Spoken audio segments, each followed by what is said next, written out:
Venezuela is one of Cuba's closest allies and remains a strong critic of the United States. Many there are watching the events unfolding in the Cuban capital with great interest. CCTV's Stephen Gibbs reports from Caracas. Just 2 days before President Obama arrived in Havana, the Cuban government was greeting another regional leader. Venezuela's Nicolás Maduro made a hastily scheduled visit. Cuba, it seems, was trying to signal that it won't forget Venezuela as it draws closer to the United States, though some commentators likened the medal Raúl Castro awarded President Maduro to a consolation prize.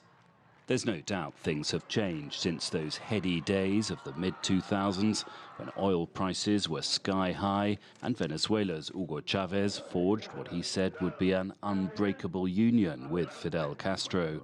Venezuela provided Cuba with millions of barrels of oil. Cuba provided Venezuela with doctors. Their common enemy was the United States, or as both leaders put it, the empire to the north. Now a slump in oil prices and mismanagement has left Venezuela's economy in crisis and its government unpopular. President Maduro, Chávez's successor, in part blames the United States, which he says is working to destabilize Venezuela. But that's an argument which is slightly harder to make when his ally, Raúl Castro, is busy complimenting President Obama. In this Caracas restaurant on Sunday, we detected a bittersweet mood as staff and customers watched events unfold in Havana. Hopefully the president of Venezuela can have the same relations that the president of Cuba now has. The Cuban people and the government of Cuba are beginning a new relationship with the president of the United States, and meanwhile our president is in a dispute with the U.S. president. I think it's good.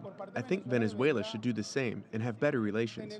We are part of the American continent. We need to see each other as brothers. Nikmer Evans is a leftist commentator in Caracas. He doesn't begrudge Cuba warming to the United States. It's just realpolitik, he says. In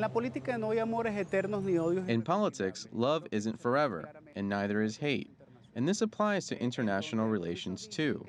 Many people say there aren't allies without common interests.